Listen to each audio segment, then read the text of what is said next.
Greetings, greetings. Good evening, everyone. Greetings to each and every one of you. Dangriga, big up on yourself. Jerry, blessed greetings, sister. Trust you're doing fantastic tonight. Good night to all of you. Tune in this night, 17th of September, 2025. Time is flying. Time is going. Jam-pack day. There's a lot to unpack, a lot to talk about. I have my brother, Dickie Bradley, joining me in just a bit. So we have a lot to talk about, man. There's just a whole lot to talk about. For those of you, when you sign on, I want to ask you to share the live. Let me bring on my brother here. This is going to be an interesting episode. It's going to be an interesting episode. I just came from a meeting. The meeting is probably still in session at the town hall.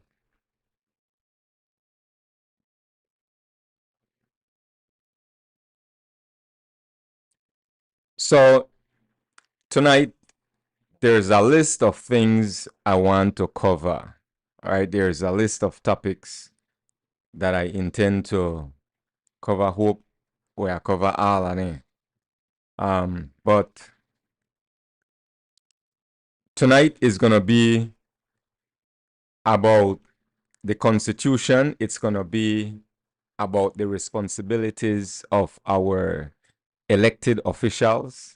Tonight is going to be about the 13th Amendment. Tonight, I'll ask Dickie about how he feels about this whole Budna situation. I learned that there is new development.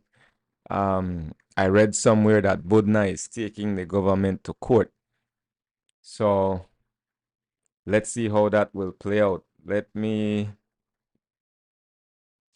night to each and every one of you. Make sure, tell me where to sign on from. Make sure you share the live.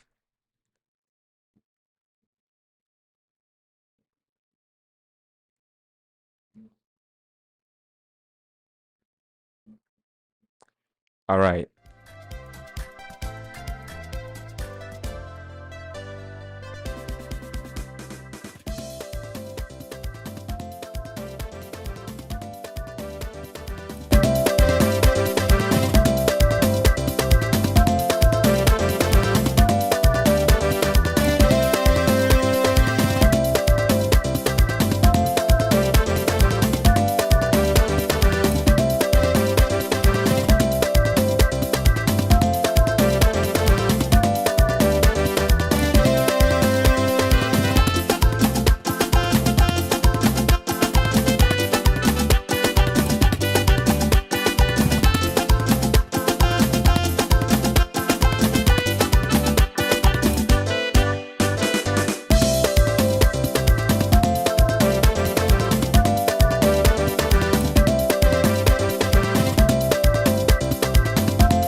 Guys, friends, brothers, sisters, thank you guys for hanging tight. I notice we have more people who just signed on. Jeddy Tab, greetings once again. Mads Noor, Mike Williams, Mads Noor, greetings everybody. Let me know, Bella, Akal. Yes, please share the live.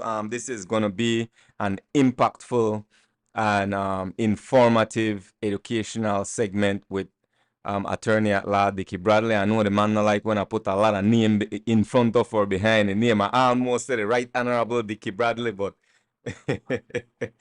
I have Dickie Bradley in the waiting room. Just let me finish, add him to the live, and then we will be with you guys. All right, so please just hang tight. In the meantime, I want to also say to you, we are live on YouTube as well. So if you want to make this a family affair, you just put up your smart TV, put out your smartphone, and then you connect this thing to YouTube, right? You watch it on your wall. Obafo TV, search for Dangriga Unmuted Obafo TV. So let me bring on Dickie. I'll be with you guys in just a bit. And thanks again for hanging tight.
Friends and family, I already have Dickie online. He's just fine-tuning his audio, and then we'll be right with you guys. We're almost good to go. We're starting anytime now, right? So just hang tight.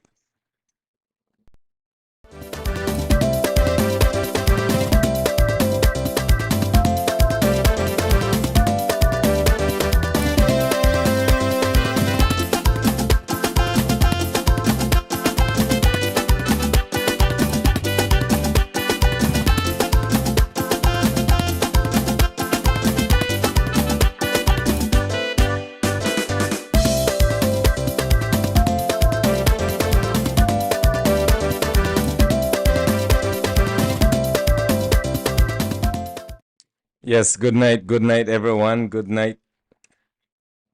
How you stand, Dickie?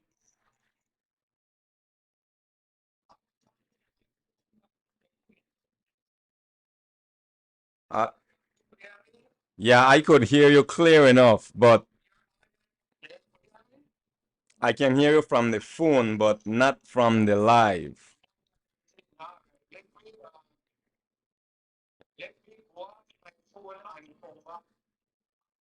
You want to sign on using your phone instead?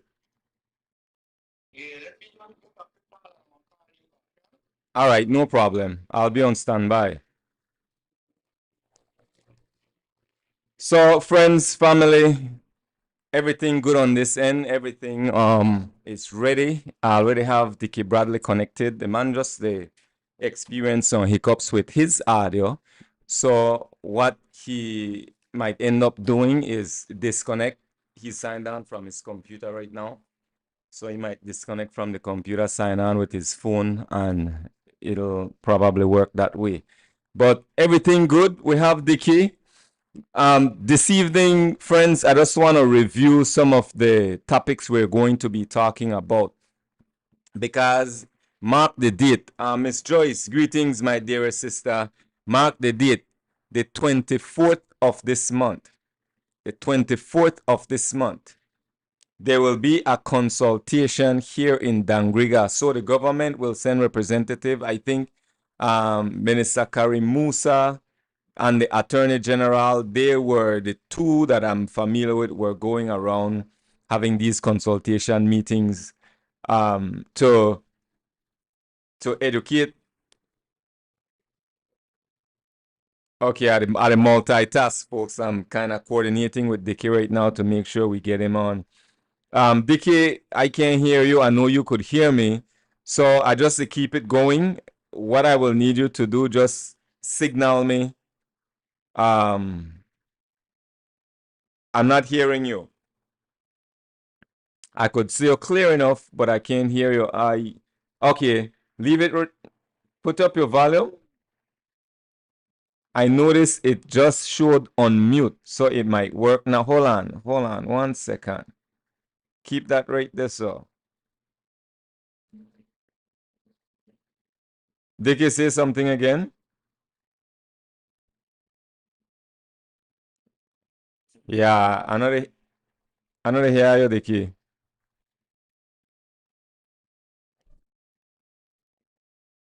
Do you want to stay connected with your visual and then you just call in?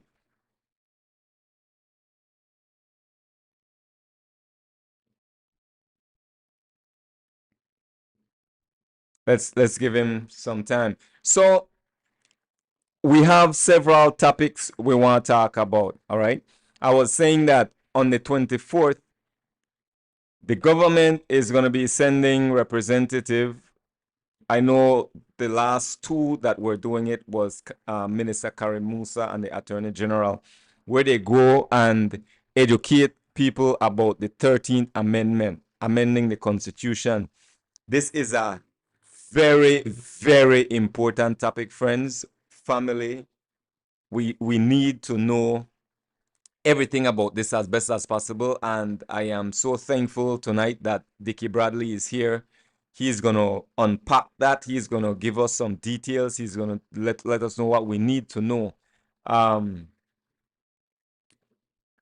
got to make sure that Dickie is good. So hang with me, guys. And again, please share.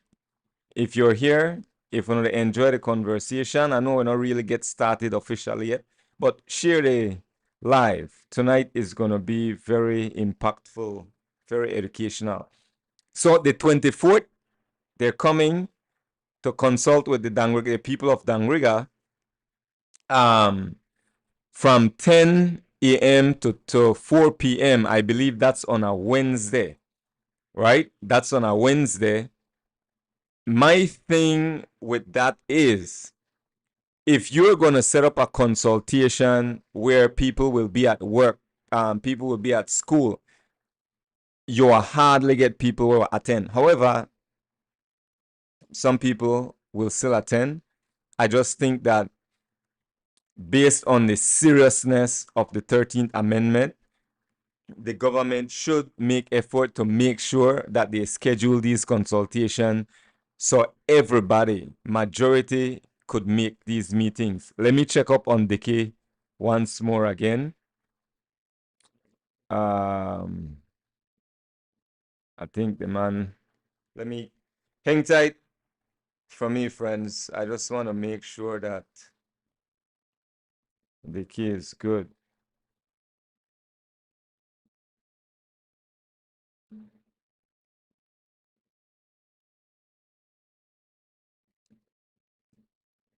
So while we're waiting for attorney Dickie Bradley, I want to share some of the topics that we're going to be talking about. So first off, this is Hard Talk with Dickie. We're not going to bar anything. We are getting to the nuts and bolts of, man, I almost want to say all that have been happening here in Belize, but we definitely can't cover all. So we're going to talk about the 13th Amendment, what it means, why it matters, and how it impacts you. We're talking about responsibilities of our elected officials. If you watch the news, you will see all the craziness that's been happening in the news. Responsibilities of our elected officials, are they living up to their oath? The responsibilities of taxpayers, you the taxpayers, why you need to yes, Odessa Hilak, regarding the 13th Amendment, it's a no. I agree with you. Odessa, Odessa, again, you said Kari Musa, we don't want you to go around brainwashing our Belizean people. I'm definitely with you on that.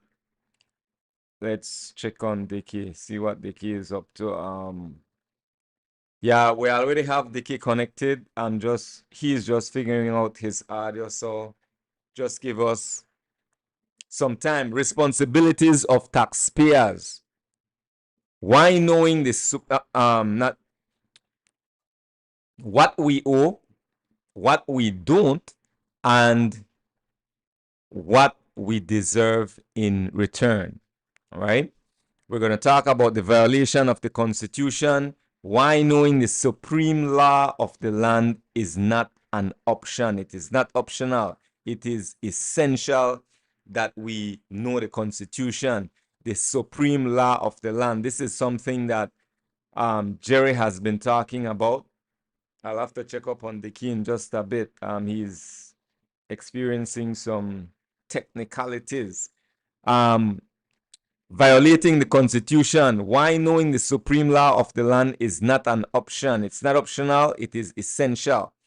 Why is the system not, the PUDP, the PUP-UDP system not working? Let's strip away the excuses and get real, get deep into all these topics. While I'm waiting for attorney Dickie Bradley to come back on, he's going to join from his phone. He was signed on his computer, but I believe the audio for the computer not work. So he's going to sign on using his phone. And let's see here. Let me send this to Dickie again.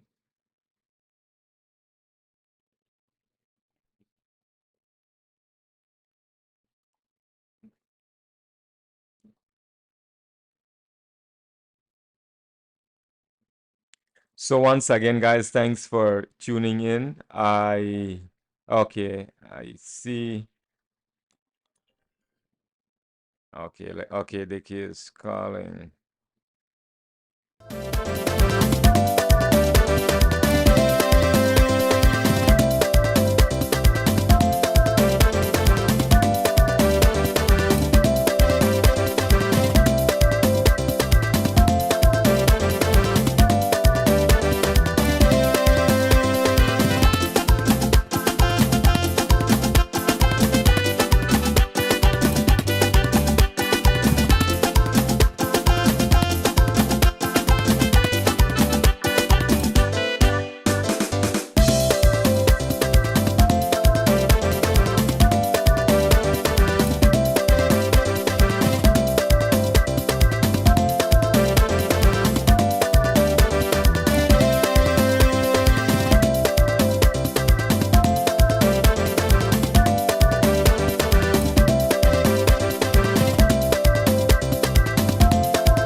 All right, folks. So listen, I have Dickie Bradley. We still experience some technical difficulties. So here's what we're going to do. I have to improvise.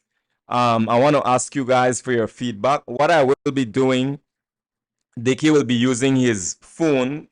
So I'll be using the WhatsApp audio, and then he'll just use the visual from his computer. I want you guys to let me know if you can hear him clear enough. Dickie, just chat with me just so I could make sure that the audience are hearing us. Okay, then actually, good night, everybody, and good night again, Cyril. You can't rule out that there are other forces that will want to sabotage your show. You must never rule that out, no? You're absolutely right, that too. But in in Atmospheric difficulties because you freeze up on the screen now and then. ah I have gone off and come back and click on everything that is in front of me. For some reasons, I can see and hear you, mm-hmm. but you're not hearing me. So since we have switched to an alternative, and I hope your audience are able to click in and hear us, what I can do, seeing that we've lost about 15 minutes of precious time, Mm-hmm.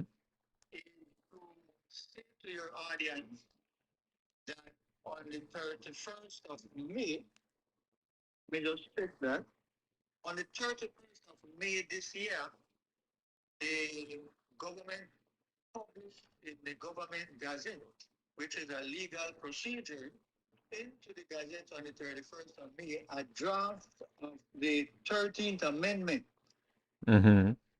And what that means, Cyril, is that that is the formal legal publication that there is going to be a law which will go back to the House of Representatives, and then there would be some form of debate on it, and then it would be passed.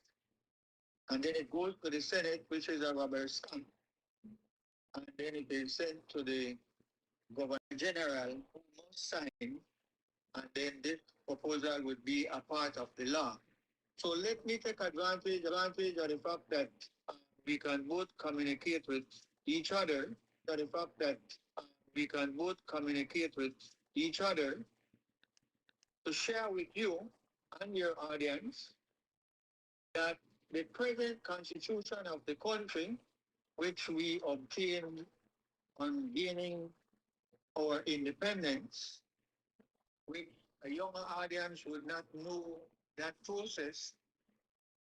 It took Belize a very, very long time to be granted its independence by the colonial power, the British, which had granted independence to many of the Caribbean countries, Jamaica in the early 1960s, I think 1961 or 62. The same thing with Trinidad in the early 60s, the same thing with Guyana, and progressively through the 19 countries that are now members of CARICOM. We did not get in that. We did not get our independence until 1981, which is to say like 20 years after several of the bigger countries. And that is because, and this is very relevant, that is because Guatemala had let it be known internationally that the moment the British left this piece of land, they would come and take it back because the British had chanced them out of it.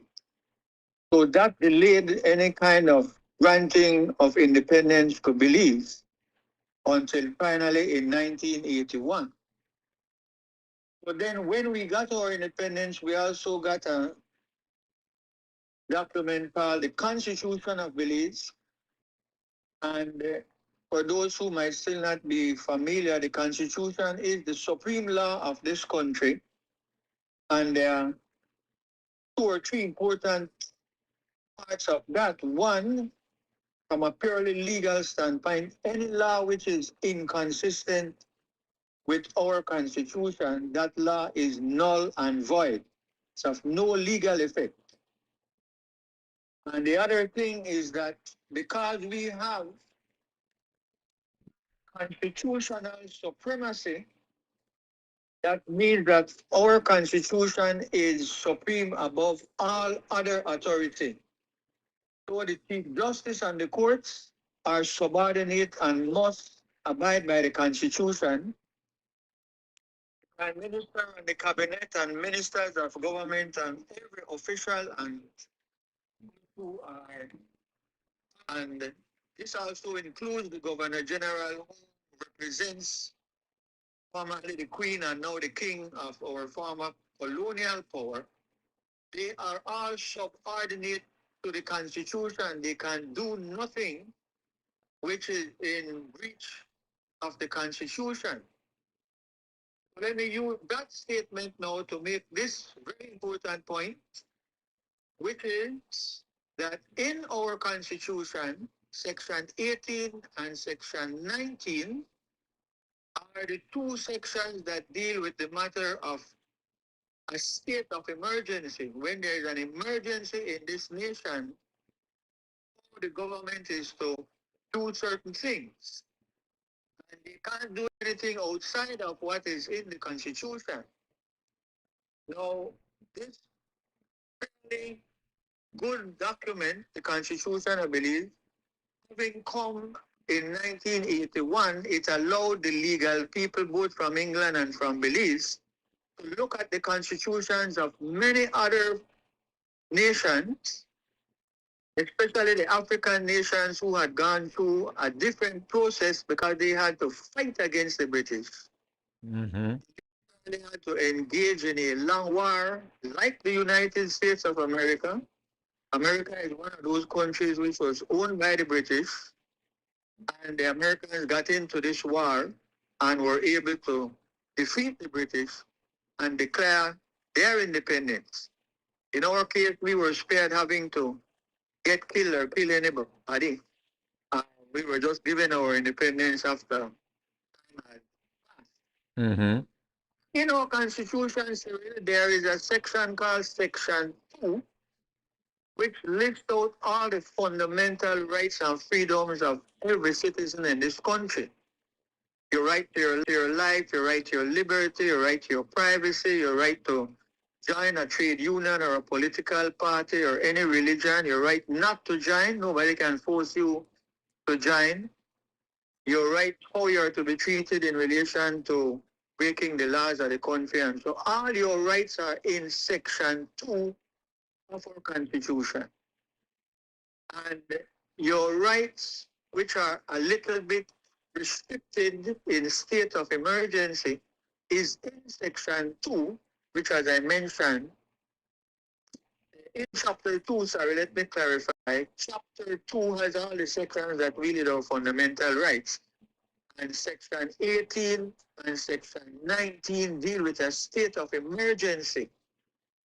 Now, those words are not to be taken lightly. A state of emergency means exactly what it says. And the Constitution actually is not confusing in relation to that matter. An emergency exists if we are at war. An emergency exists if there is an earthquake or a hurricane or a flood.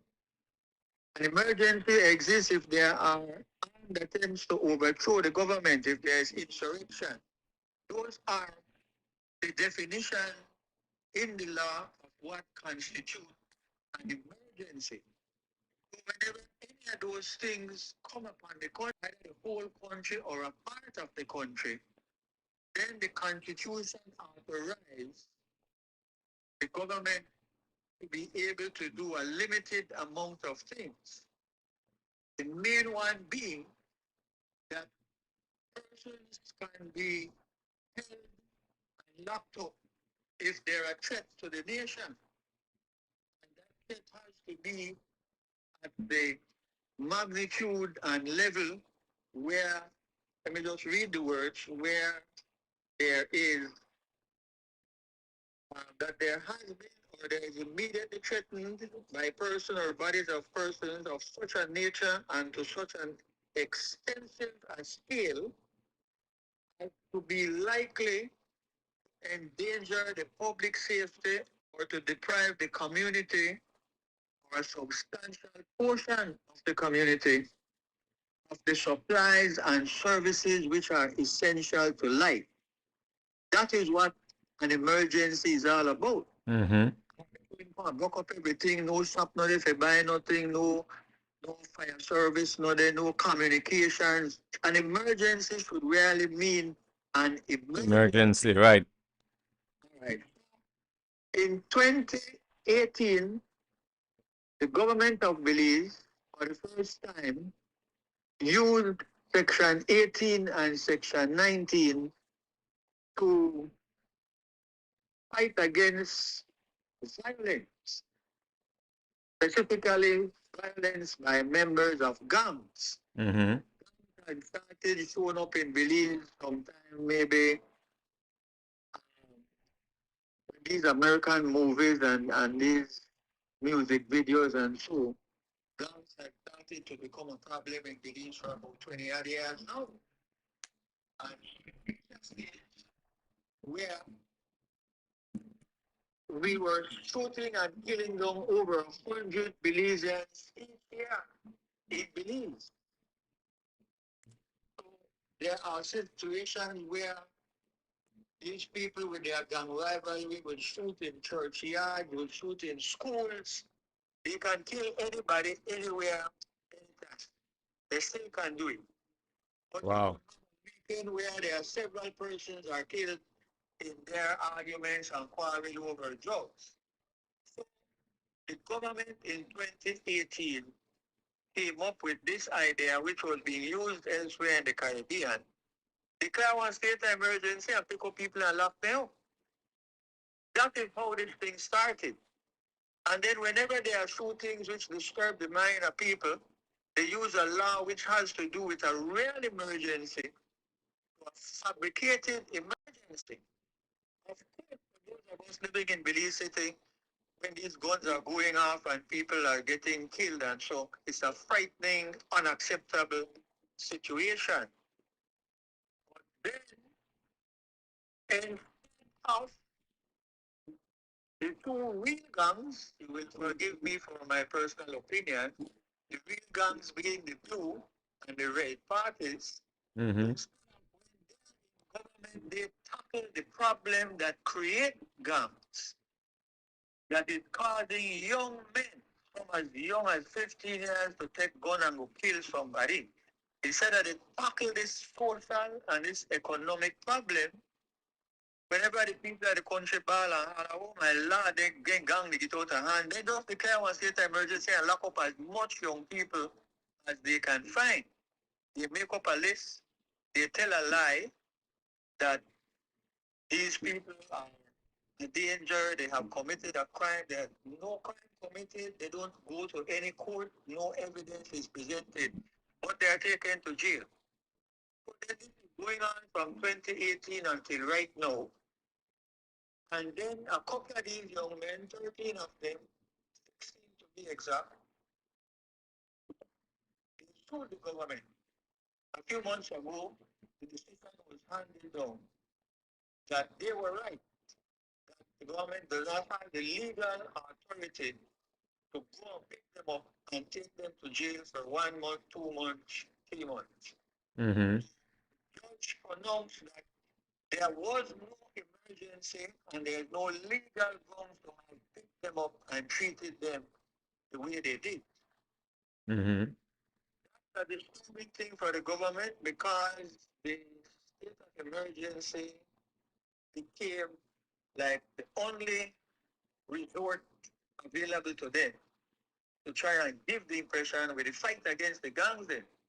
But people don't see through that. This is going from 2018. But now, a court, the Supreme Court, now called the High Court, the judge of the court has made a ruling that the government has acted unlawfully, unconstitutionally, and must pay these persons for violating their constitutional right to their liberty, to their protection, that the law should treat them the way it treats everybody else, and so on and so forth. So then they will appeal the decision, and they probably filed in an appeal. They have not asked the court to treat it with some level of urgency. They decided in May, guess what? Since we can't declare our state of emergency, we have to go for a state of emergency. So the 13th Amendment, the proposal is that the government can declare anywhere in the country, particularly in big bad Belize City, they can declare it to be a special area.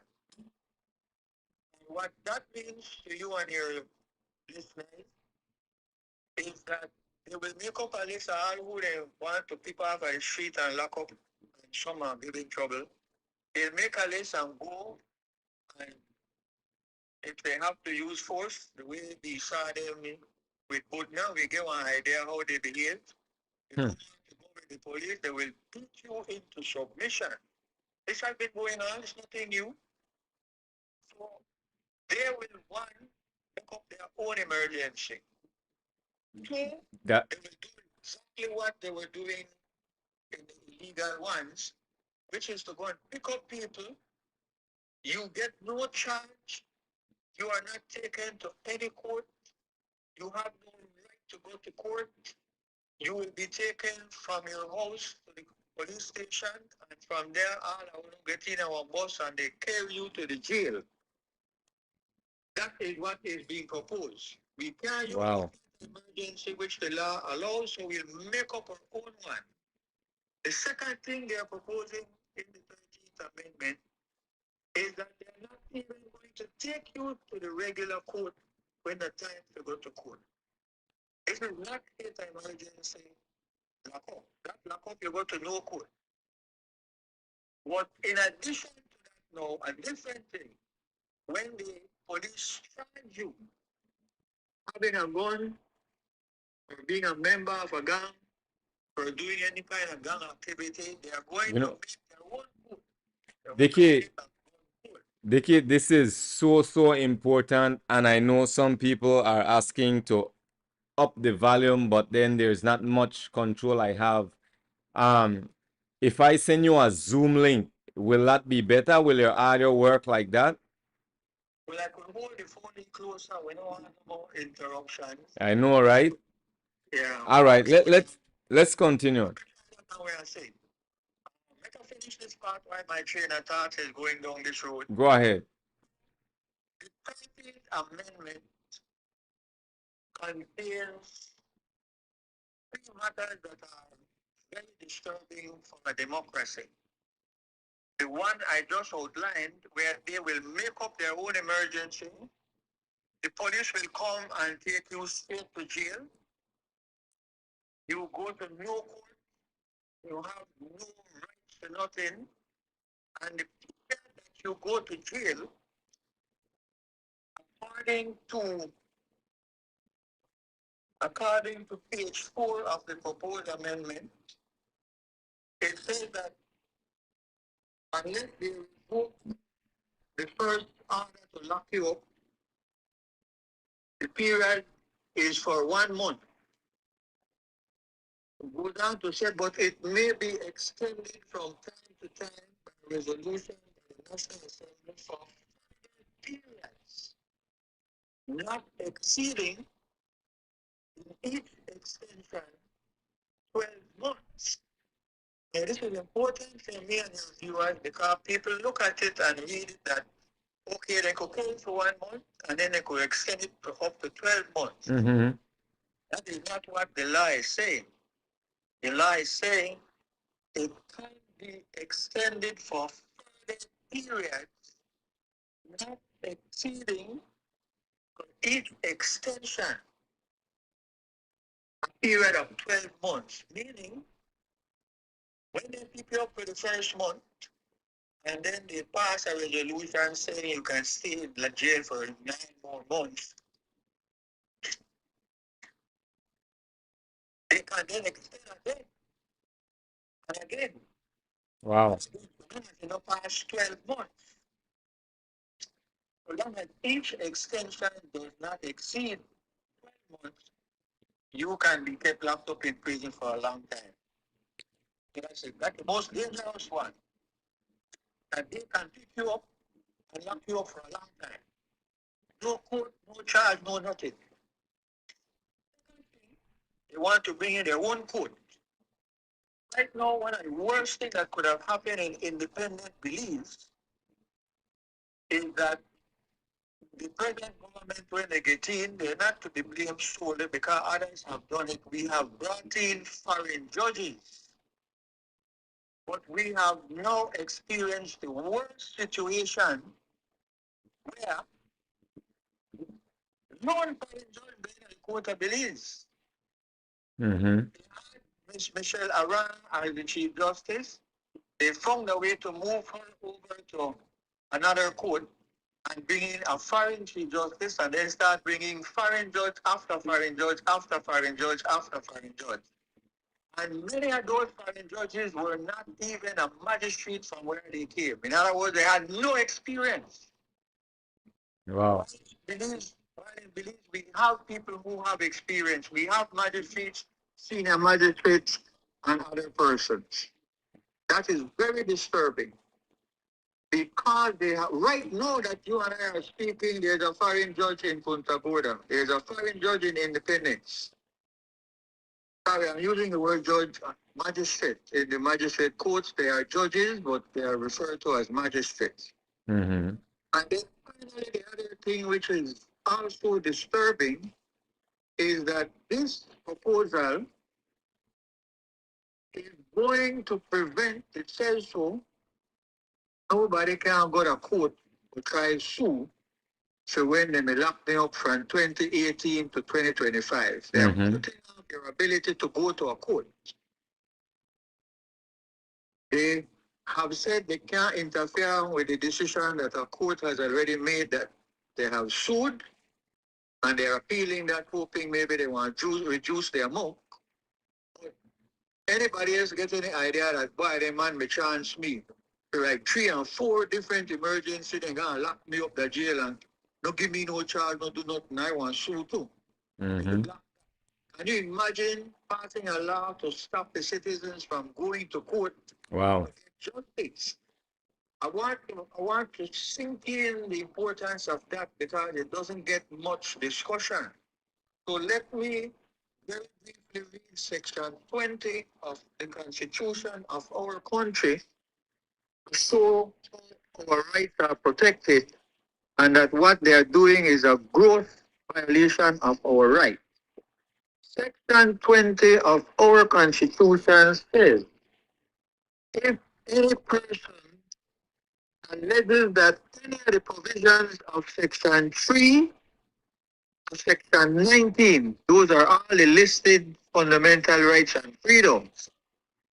If anybody says that any of them they have been breached, it has been, is being, or is likely to be contravened, the person can apply to the court for justice.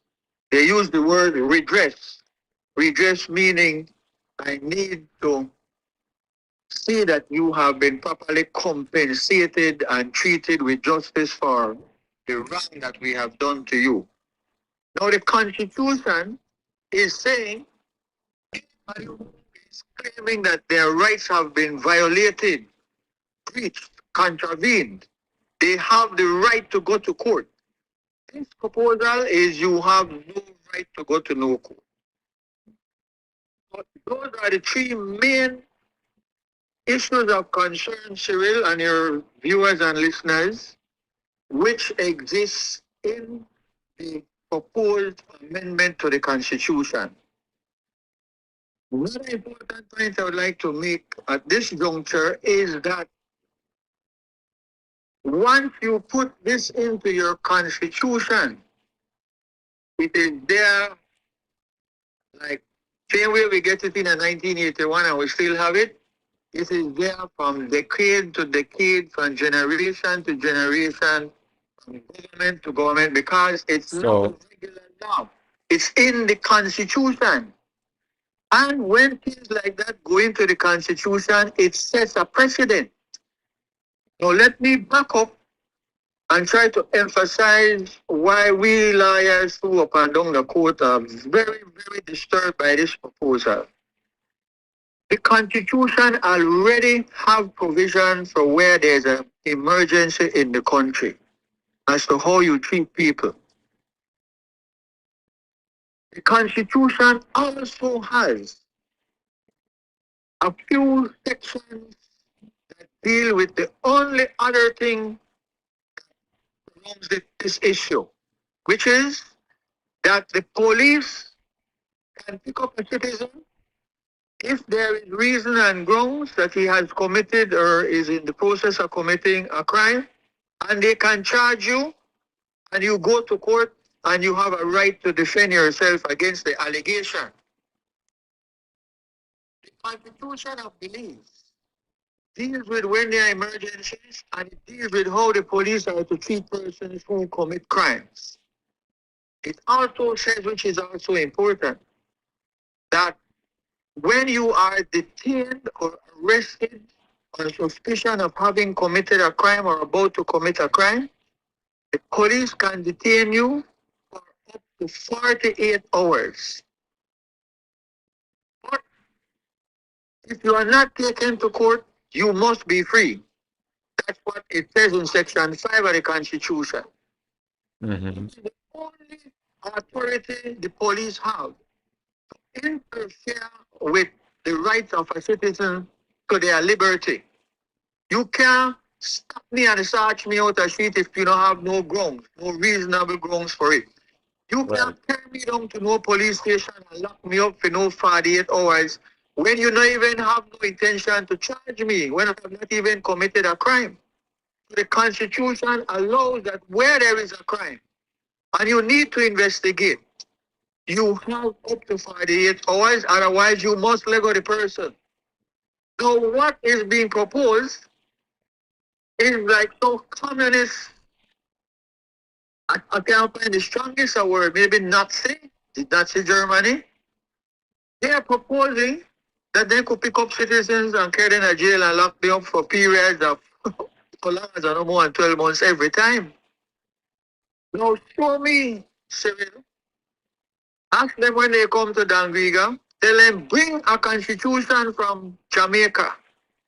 Bring a constitution from Trinidad or Grenada or St. Lucia.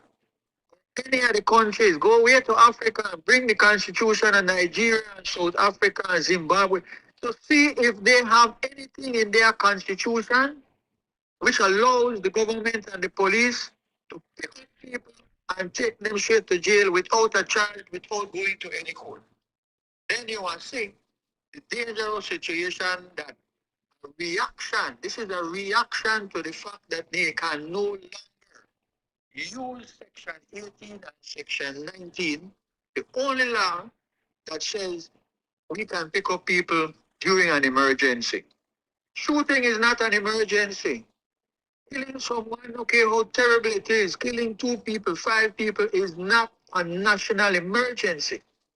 It's not an emergency if it goes on in Dangriga. It's not an emergency if it goes on in Belize City.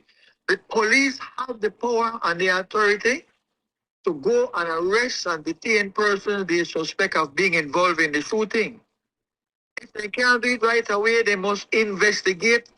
They must even put up a reward. They could do anything, but you can't allow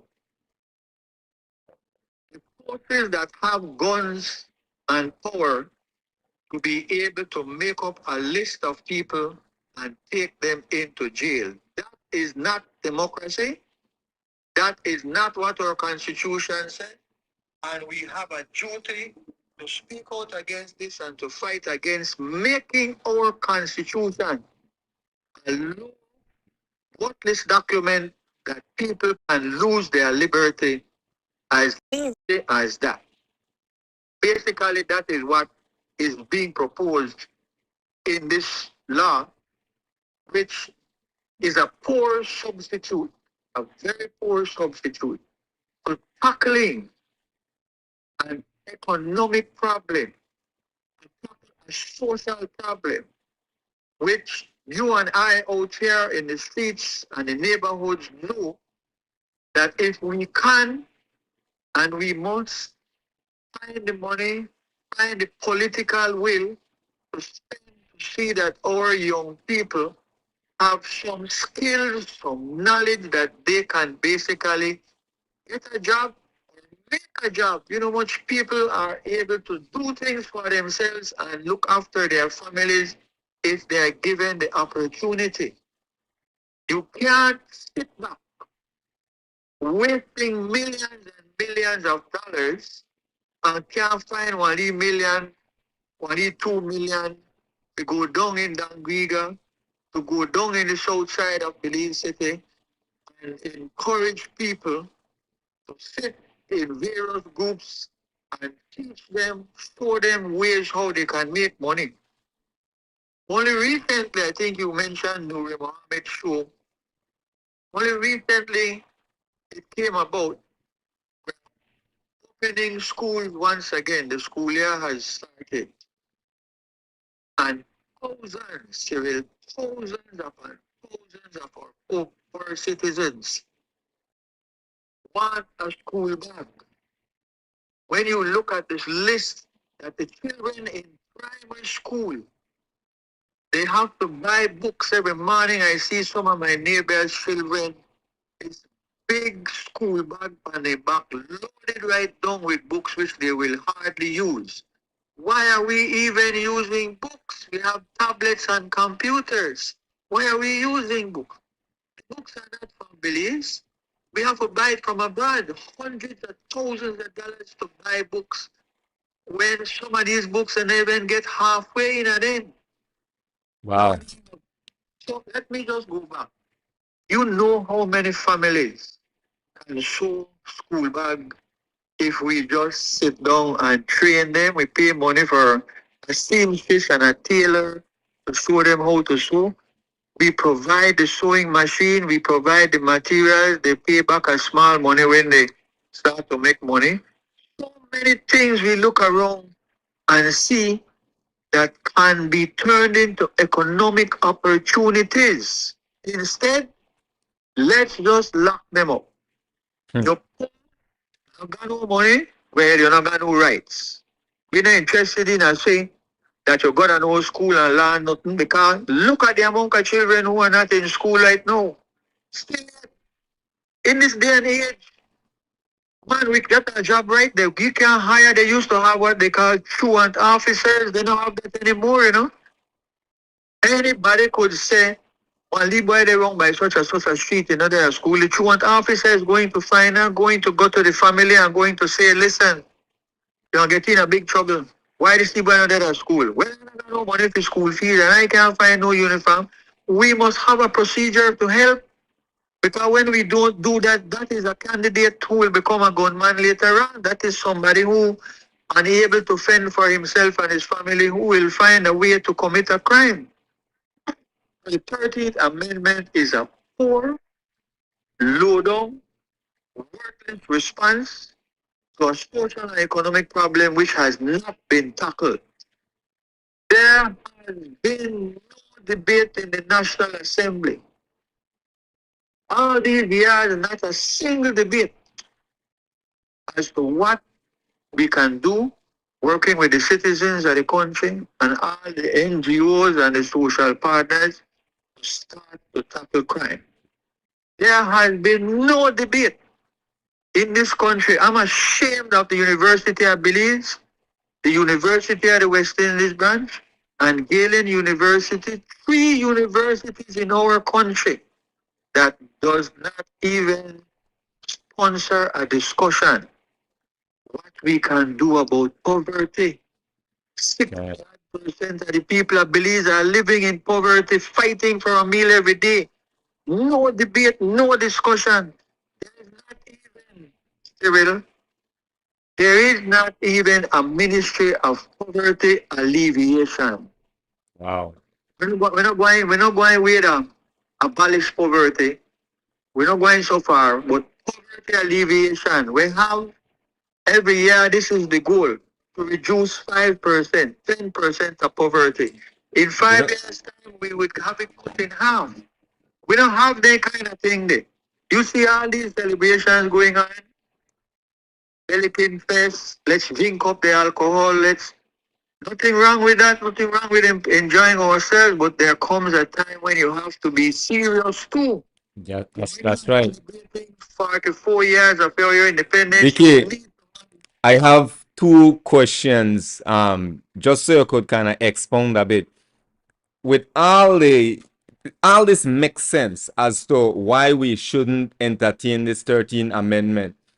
What do you think? Let's go back to the genesis of all this. Why are they insisting that they have to make these changes? What triggered that? It's triggered by the fact that when there is an outbreak of violence and people are killed, and the television show you the dead bodies, sometimes some of them have no,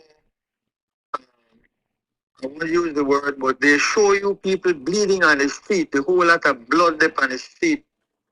Families are grieving and crying and shouting out in anger and frustration. And you have 3, 4, 5, 6 of that one weekend, then it look like them man not even in charge of the country. Look at them, they may run one country. Them bad man could do what they want, they got man could kill anybody. So they come up with that. You know what? Just find a way to lock them up. Don't deal with what they cause it. Yeah. The next generation is going to be even more murderous and callous. If it was you, Cyril, if it was that picking up people and locking them up for periods without no trial and no court was the solution to crime, there would be no crime in Jamaica. There'd be no crime in Guatemala. There'd be no crime in Salvador. There'd be no crime in the United States of America. Not even Donald Trump is coming up with that. There's Because it is not a solution. yeah. When you commit a crime, we are supposed to be able to locate you and take you to court and prove that you have committed a crime so the court can send you to jail. And when you have, because you know God work in a mysterious way, when you have a situation like what we see on the television screen, police officers are abducting a citizen of Belize for thrown over Guatemala. When the forces are law and order in front of a police station, using police officers can do that. Belize is on the wrong road. We have gone down the rabbit hole in Alice in Wonderland. We are in trouble because that happened 2 weeks ago. Not a single soul has been arrested. Yeah. Yeah. If one boy may take a bicycle and fling it out our next one for the street of Dangriga, then dead at station and Long time. but something gone wrong that you can see. Police officers and nobody not get arrested yet. You can hear the commissioner of police saying, well, please not ask me that question because we investigate it. And when the investigation done, I want to tell you know where it happened. But I want to tell you know right now, no police not involved. They say there's a phrase. There's a phrase that he who excuses himself accuses himself. If the police were not involved, then people may have done get arrested and locked up. We're not stupid. Something has gone wrong. And this is how it starts, Cyril. This is how it starts. Somebody thought, oh, Budna, the big batty man, he do all kind of thing. And so throw him, but nobody wants to study him, nobody care about him. You see how these people stand? Yeah. They know they argue on behalf of no Budna, or then they argue that what the government better not involved in that. And why the policeman not get arrested yet? Where they go on here? Which is the correct focus. Dickie, I do take on what is happening. I do intend to ask you more questions, if you may allow me, about the Budna situation. But before we get into that, now, when it comes to the 13th Amendment, with all that we know about it, you have Jerry Enriquez, right? Just a little side note here, fighting for redistricting. For so many years, you had the UDP, and I mentioned this at a town hall meeting earlier today. For so many years, you have UDP in, PUP in, PUP, UDP. They switch it up. We have 𝐶ommerce right here. Natural deep water port here in Dangriga. Research has shown that 𝐶ommerce is the most suitable deep water area for a deep water port. It has also shown research that Belize City is not the fittest.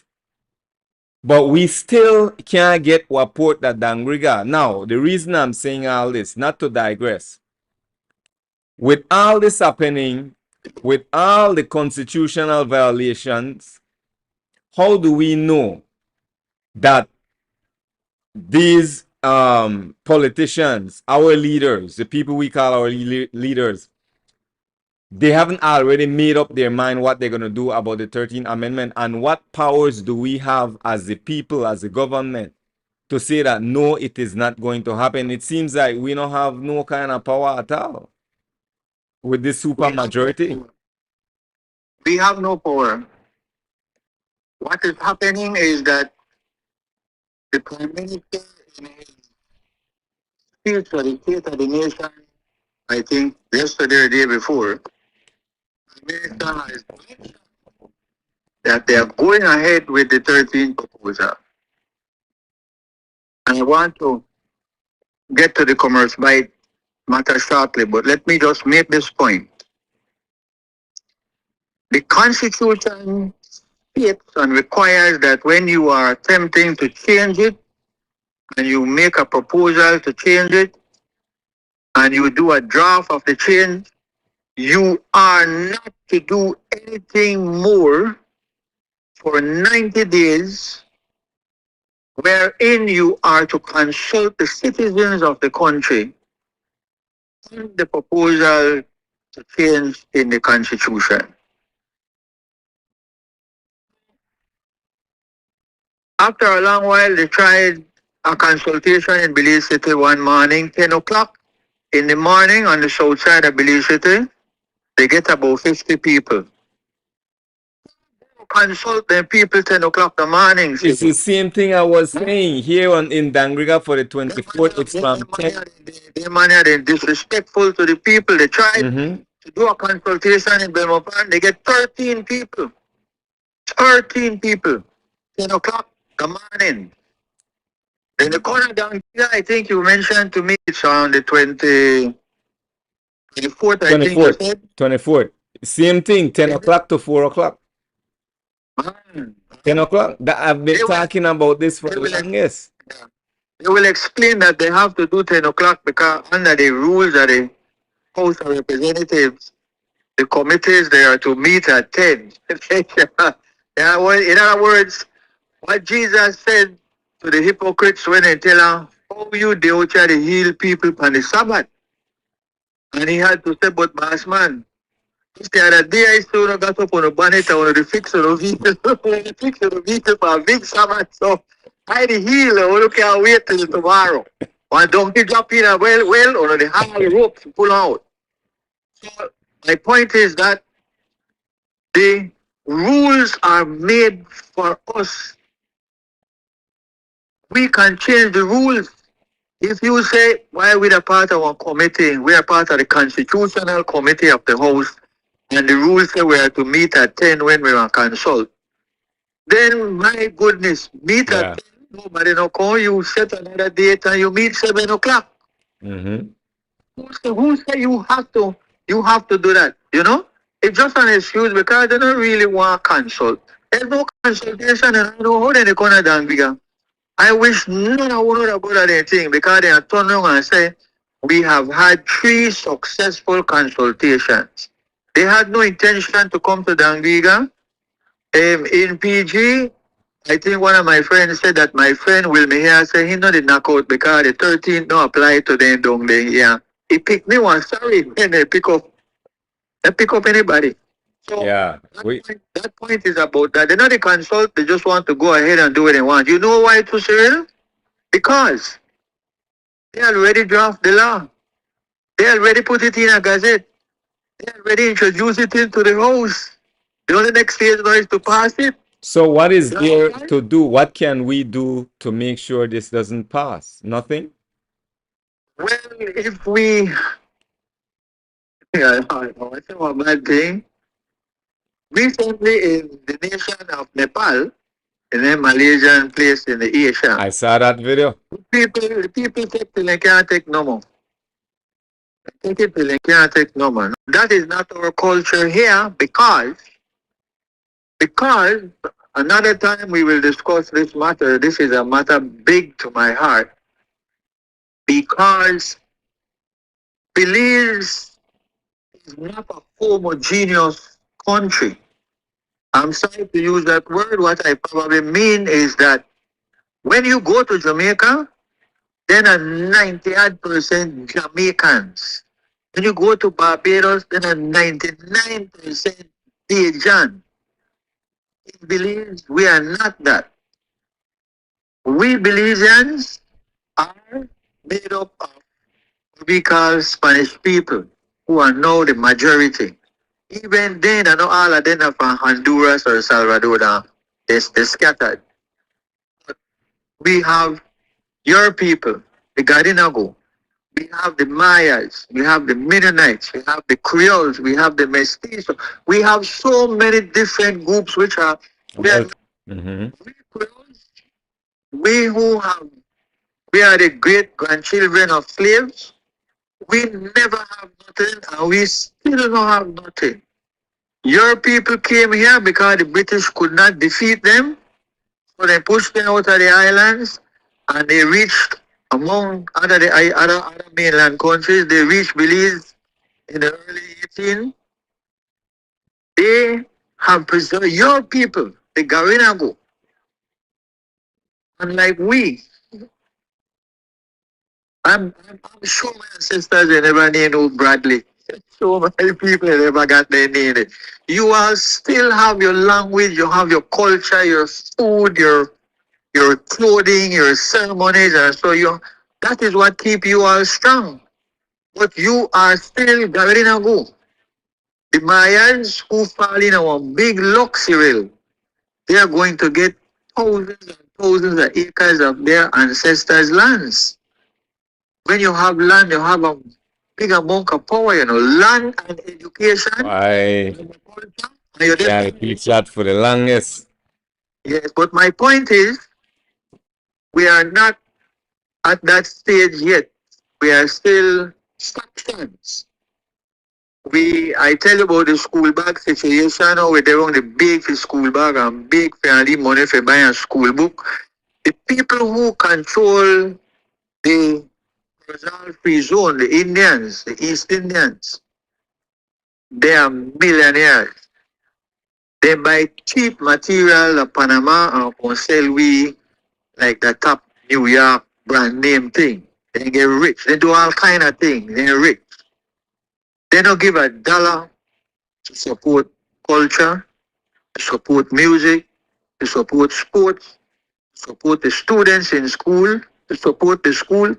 They get nothing. Then they have to get for themselves. Same thing applies to our Chinese brothers and sisters.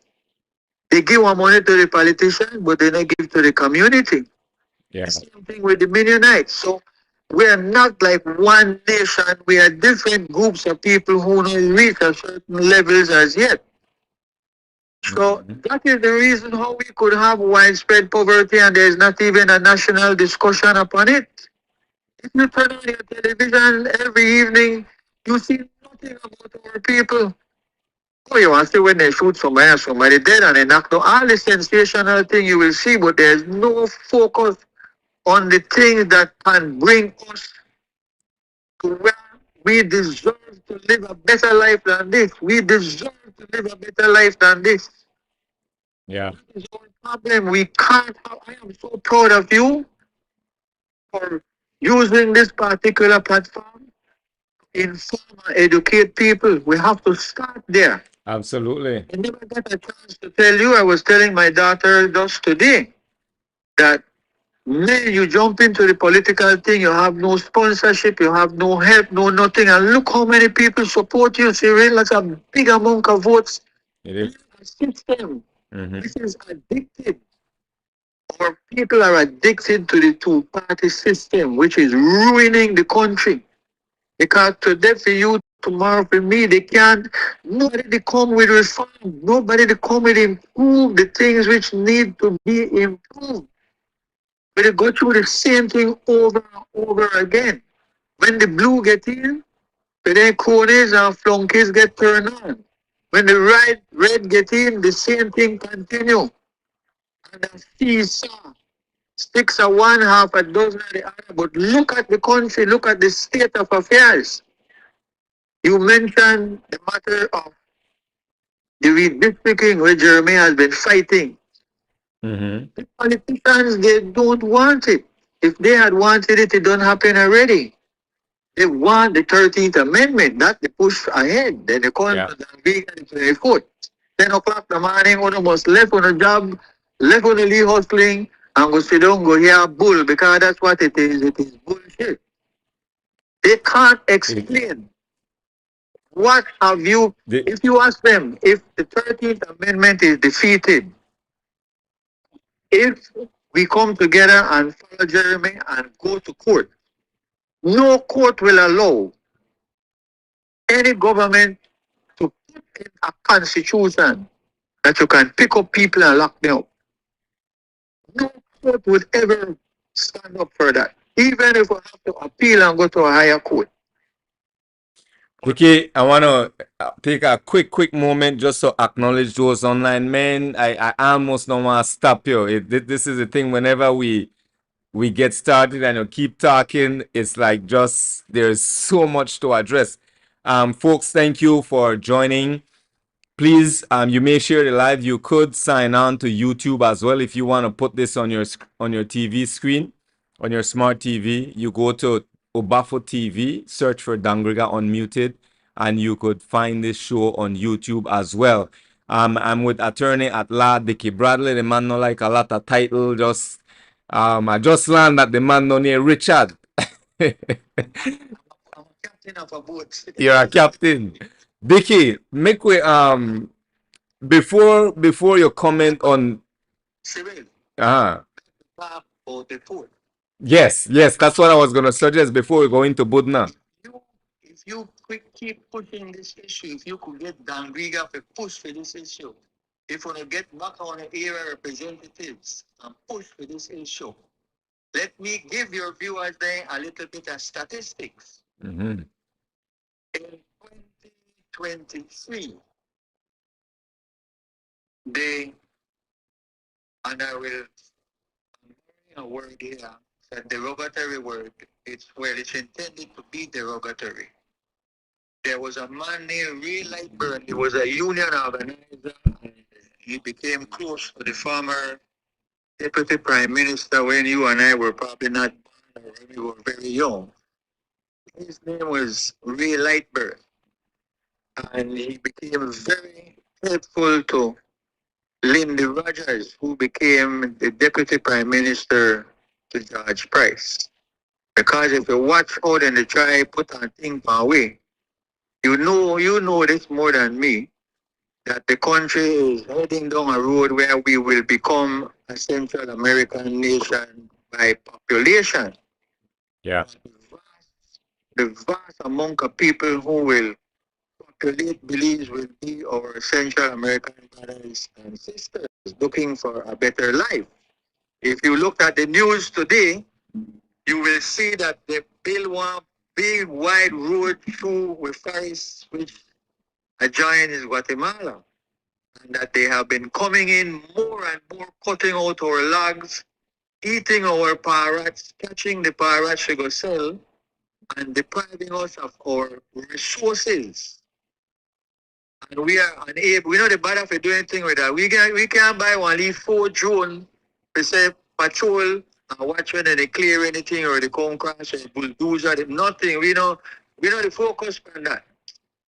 So let me tell you, in 2023, Mr. Ashcroft, who had already gotten $550 million from the UDP government, where they took away his BTL and they violated his constitutional right to his property, and they had to pay, after up and down the court, and millions of dollars to cronies, law firms, and then people who know how to suck money out of government.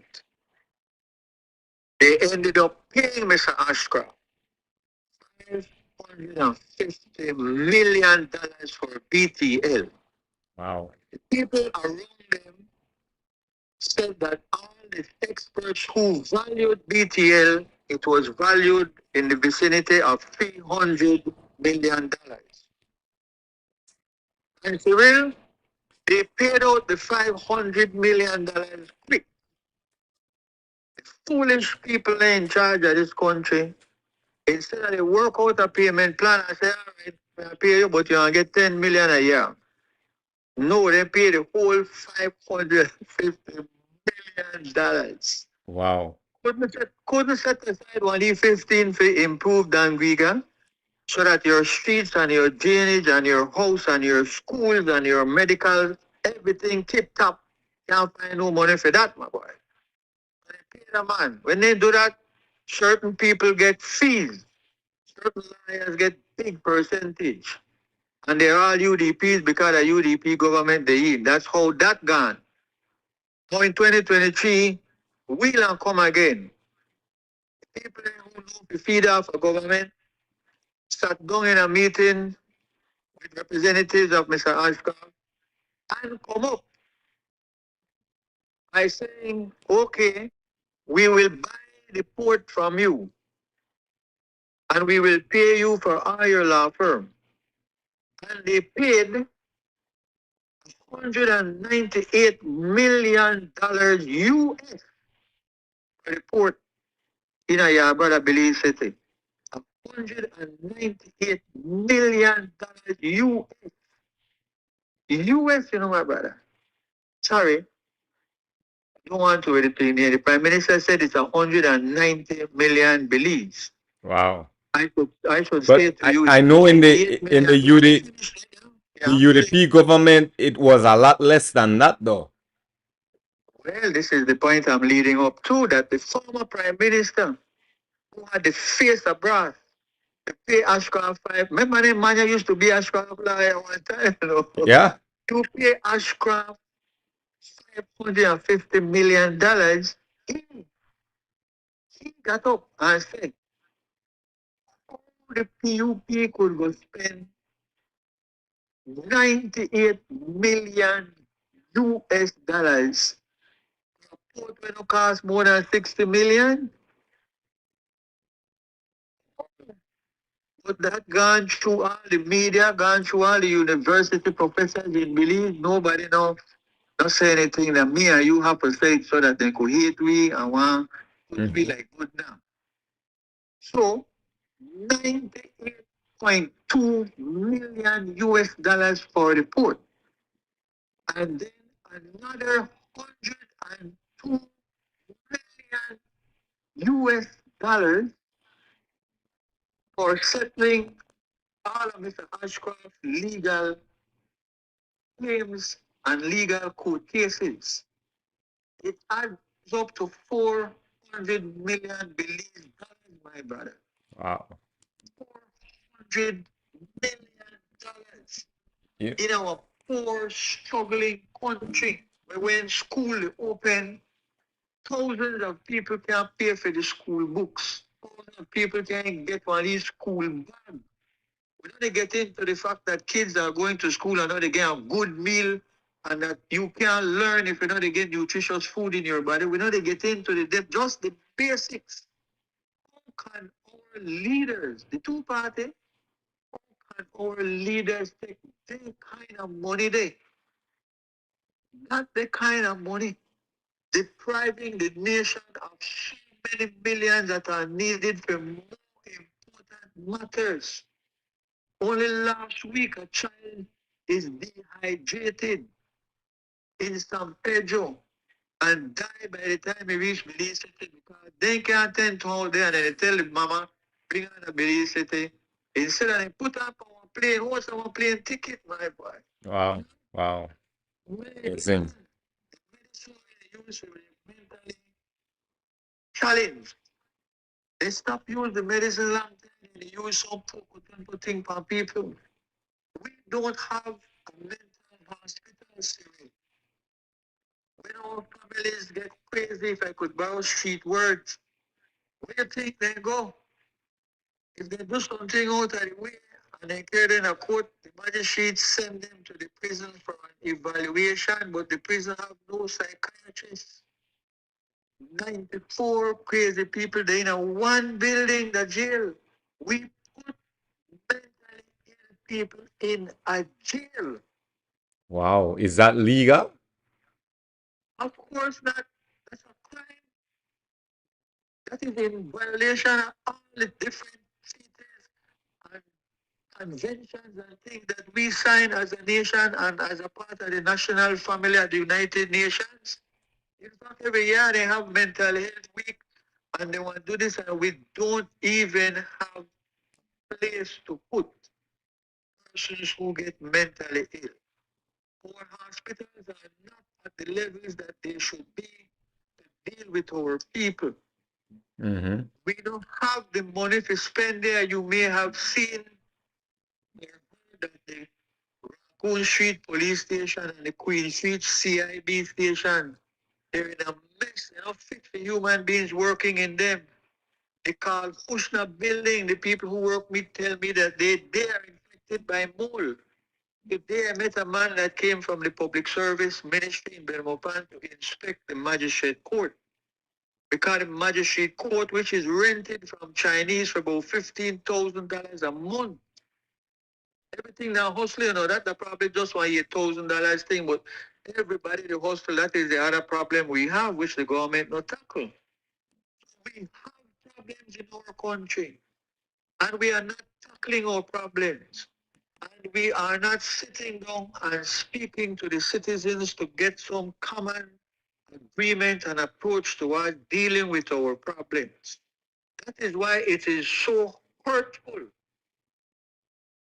Because, as you have said, we have now spent $98.2 million for the port. The port is situated in the worst part of the country. The land is swamp that has been filled up, but it's surrounded by swamp and mosquitoes. The piece of pier where they got there where the rusty way, that is in shoal water, Cyril. The pier, the inner shoal water, the ships they can, the ships Wow. can't come to the pier. Why do you think they don't invest in commerce bite here in Dangriga? Because the garina go the down the Dangriga, papacito. Nobody care about you know. It's not even funny. Listen, I don't want to go to that part. Let me just stick to the pier. The point is that Dangriga is 30 odd miles by sea from Belize City. A man I know came back from university, he has 2 degrees. He was a Fulbright scholar and has a degree in economics. And of course, I believe you have to be careful to get a degree because you can't work with the government. If you talk against them, you can't work with this one. So he got another degree in law. He's a lawyer. And he came with an idea that he named after his parents and called it the Gladden Plan, which is, let's take our money and build a road along the sea coast from Dangriga to Belize City. Let's build a road along the sea coast. You all could have the fancy pier, the cruise ships, the cargo ships can come right up to Commerce Bay. A lot of people will be working. We will be leaving Belize City to go for work in Dangriga. Yep. The Mayans, they could come because a pier in a modern world where ships are moving around, that is money. That man had suggested that what you do is if you go to Takla Road from Belize City to Dangriga, 30 odd miles, 40 odd miles, you will open up all those areas. People will want to buy seafront. They will want to open business, more resorts, more farming, more agriculture business, and so that is how you develop your country. Mm-hmm. Now, we're not finished yet with the pier, you know, because it was announced last week that the government will invest $400 million to develop the pier in Belize City. It's up on top of the 98 million we they pay for bite back. Wow. So them That 98 US. 98 US. Yeah, no, the 400 million I believe, the 98 the US. That's what I'm saying. So 400 million plus another 100 and close to 200 million. Yes. So that almost 600 million. Yes, it is. So, my brethren, I'm no economist, but I can tell you, instead of them buy back the payoff for $200 million, and we need to know who sat in that meeting and agreed to that, and the government bite on it. We need to know who paid them, who paid for their fees and for their commission. Which law firm get their money off of that big settlement? We need to know that. We have to stop living in darkness and they get distracted with other things. Yeah. From knowing that, if there's a discussion, people like me or you, we can say to our citizens, man, they could take 20 acres of this swampland down there, right alongside of the same port, you know, and fill that in. Enough the other receive, you just take one thing and pull it in. The second thing you could have make, but you could bring the man from Mexico and they could put on pier, $5 million $10 million. Build another area. Left Mr. Ashcroft with the full port where they did. Rather than nothing, one piece of, listen, I just want to old pair in the sea, you know. You can't carry no ship, Cyril. We need to tell our people. Wow. On to the pier. In the proposal for the 400 million, they said they want dredge front of the pier and they want to take the mud and they want to turn it into mangrove island and so on. We are here with environmentalists, they have to say about that. But my real point is this. 30 miles away from this, you know, they say the Bayman's glory, may the glory of the Bayman never fade. I buy the Bayman glory that we mess right up because we live in a swamp, Rasta. Mm-hmm. And if you saw the footage last week when that heavy rain come down, the amount of water within for we street and yard. Yeah, I did. You know, that's every year thing, you know. We dey live like, man, we I don't know, I can't find the animal they live like that. My goodness, my boy, every time rain hard, our poor people suffer. No money to spend on that. We can dig out the drain, we can cut the grass. We are bad state, my boy. Me and you they living in this one. We're born with the city. So let's make the point that they owe us an explanation as to why you are spending so many hundreds of millions of dollars when there is facilities right next door in Dangriga. We know they talk about go 200 and odd miles, man. Yeah. It's a shame. It's a shame, Dickie. Man, 30 miles down the road. The facilities are there, man. It's a shame. Not only that Commerce Bight is the most suitable location for a port, but even when we talk about redistricting, the South is malapportioned. We have over 6,000 voters in Dangriga. We have over 10,000 in Stan Creek West. Then we have some divisions at Belize City. We have less than 2,500. But Dickie, I want to touch a little bit on the Bodna case before we go off this live. What do you say to people who are finding excuses not to look at the state and hold the state responsible, but are saying, oh, this man, he's a criminal, this he pass, lock up, throw the key. What would you say to people that are saying that? I want to use an example, one of my favorite books. Actually, I'm talking about the New Testament, I'm talking about the Bible. Problem we have in our society, Cyril, is that, well, let me start here. There used to be a bookstore in Belize City. When I was younger, there were 3 bookstores. I can think of a 4th. There is no bookstore in Belize City, my brother. There is nowhere we can go look at books and say, oh yes, I always hear about Malcolm X that I want to read about him, or I always hear about Hugo Chavez that I want to read about him. There is no bookstore in our country. There was a bookstore in San Ignacio. I gone there, closed. Closed about 4 or 5 years. No. And I'm not talking like bookstore, me you used to. So like, maybe they got 30, 40 used books and so. There is no bookstore in Dangriga. Yeah. On your main street, they sell stationery and a couple of textbooks, but it's not a bookstore as such. I have bought a book by the Russian novelist Alexander Solzhenitsyn, and I pick up a textbook, Charles Dickens. There is no bookstore in our country. There is no discussion like what you have encouraged on your platform. Huh? They sent me a thing, the University of Belize.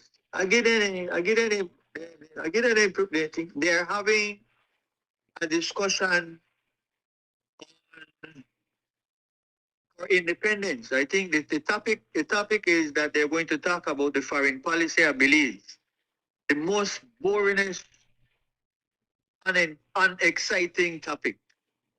We have redistricting, we have the port, we have crime, we have poverty, we have that thousands of people can't get out of the house when it rains and suffer. We have a long list of things to discuss. Yes, it is independence, and yes, we could listen. We name discuss the Guatemala matter, the man in the country, that we don't have a culture in our country, in this young nation that we're trying to put together and try to build. We don't have a culture of discussing the issues. We don't have a culture of saying, okay, Cyril Uruwei have this particular view. I don't agree with them, but the man bring up some good points. No, we are not that, you know. The minute you start to talk and it sound like you're talking against the government, open you against the government. This place, they want to cut you off. When you and I could make contact, my mind, don't come for a special branch to tamper with your show. It's possible. It's highly possible. The situation is that the society we live in, and this is why I'm so distressed and hurted, because when I went to the University of the West Indies in the Caribbean, I lived in Jamaica 3 years. I lived in Barbados 2 years. In Jamaica, my brother, with all their problems and their faults.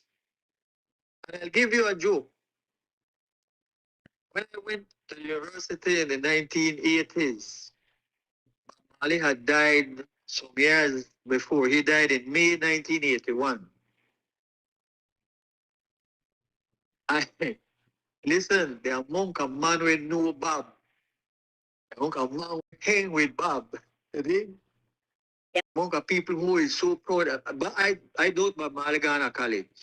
Malagana no college. But look how inspired he was by his surroundings to focus on some of the things. So the little joke I want to divert and distract and tell you is the guy who was the caretaker at the Norman Manila school. He and I became good friends. And so whenever music come up, because everybody over there is a musician, you know. Every Jamaican is a musician. Everybody could, you know, it's like how black people could dance that day, you know, with jeans. It looked like in Jamaica. You know, I was watching the World Championship, the World Athletic Championship the other day. It's taking place in Tokyo. Mm-hmm. There's a Belizean who is running in the 100 meters. Oh, really? A lady running with the Belize flag, the big Belize on the jersey, and she took part in the running. But my point is that to discuss the Belize, athletics, sport, training, excelling. Listen, I want to share this with your viewers. I know I'm making a little distraction. When they call the lineup, whether that is whether that 4x1, whether that is relay, whether that is sprint, whether that is the only one where I saw like about 6 or 7 white people together, white athletes, was the 10,000 meters race. My virgin, yes, it's true that the lady who running at the sprint is from Great Britain. She's an African, she's a black woman. The runners there for America, not talk about America, because alone black African Americans who are excelling. I'm so proud of Jamaica. Jamaica run left everybody, you know, by distance. But my point is, man, you, it's just amazing, my boy. Just like, who encourage me? Where are our singers and our songwriters and our poets right now during this independence time? Where are these people? Are they singing about, would you know the march during one of the march then a few days ago? You know what they were singing? Good now. Puti Bunda. Puti Bunda. Can you imagine? So let's go back to a serious matter. The joke I wanted to give you was just to tell you that the guy who is the caretaker, when we were talking, he said, I said, I tell him, Henry, you may ever meet the great Bob Marley? What's wrong with you, man? He said, I'll tell you something. He said, it's a me help Bob with some of my song name, you know. He said, should I song Don't Man No Cry? He said, me give him some of the lyrics there, my boy. He said, me sit down with everybody. Everybody want to be a part of something. So, Became universal, which became so huge and so big, the Rasta. His style alone, the Rasta music, oh my gosh. So let me come to your question. mhm. The matter and the issue of in the soul, in the whole of Stan Creek, there are only two era representatives in the tongue of Dangriga, which is, without any question, the culture capital of this country. There is nothing to match the creativity of you guys. On the television, I think on Sunday, there was a gathering, there was an event. The general, of course, got a crowd. So he just, in his own way, that is a little Bob Marley. We don't want to be no Bob Marley. We want to be ourselves. We respect Bob, we respect their runner, they got a girl named Fraser Price. Man, like she banned for run. And it's so short, it can't be more than 5 feet. Runless, everybody, all the first world people that got the best of medication, best of training, best of everything. You beat them every time, man. If you see record, my goodness, so one human being could get a record like that. 10-time champion, 8-time gold medalist. This is, all right, so let me get off of that and tell you. Business of redistricting Mhm. requires some serious public discussion. And what I'm going to say down the road on this matter is my personal opinion, of course. First of all, Jamaica with almost 3 million citizens. They just do an election the 3rd of September. Their voters list is 2 million people. Averaging, they only have 63 or 60. No, it don't be 64 because you can't have even number. They have 63 area representatives. We don't have half of a million people. And we got 31. We pay money for 31 so-called area representatives who have never discussed poverty, never gone to the House of Representatives and discussed this big gorilla in the room, poverty. Being in a country where could spend $98 million to buy an old port. When a good port, they're 30 miles away. The amount of millions of dollars that have been hustled and stolen and diverted without trying to uplift the people of the country. This is the argument. The argument is everywhere we turn, what are we doing for our brothers and sisters? Representation has to be more than what it is right now. You win an election after that, that's it. What have you done for us lately? There's nothing going on but the cost of living. What are you doing, huh? So, what is the bigger problem, Cyril? Representative want to do more of the same. When we see what they want to do, we love them, we vote for them, and then turn around and do the same thing over and over. It is said, you know, my grandfather, I grew up with him, he liked to use this thing, huh? He said, a man deceives you once, shame on him. If that same man deceive you twice, shame on you. You vote for him again. Yep. You make him with that same whop and you vote for him again. You make them come wrong with that same whop after they have fooled you once and twice and thrice. When a person deceives you once, Shame on him. Yeah. And he will come and deceive you, and next time round, shame by you. There are more than shame. There are more than shame, okay, because they're not twice, they're not three times. They're over and over again. You know. But Dickie, two specific questions. So the Prime Minister is waiting for a report on the Budna case. He said more than once that the report will be handed to him.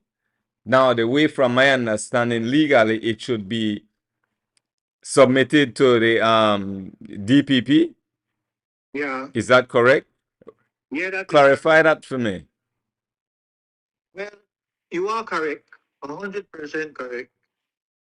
The people who are advising the Prime Minister, who I give him the benefit of the doubt, that he's still a good, decent man, but he's being poorly advised, badly advised. And this matter is a very serious matter because not only the image, but the credibility of the government is at stake. I want to share with your viewers, last year in Britain, they finally had their general elections, like within the 5 years. In fact, we get the 5 years funding. We get the whole system funding.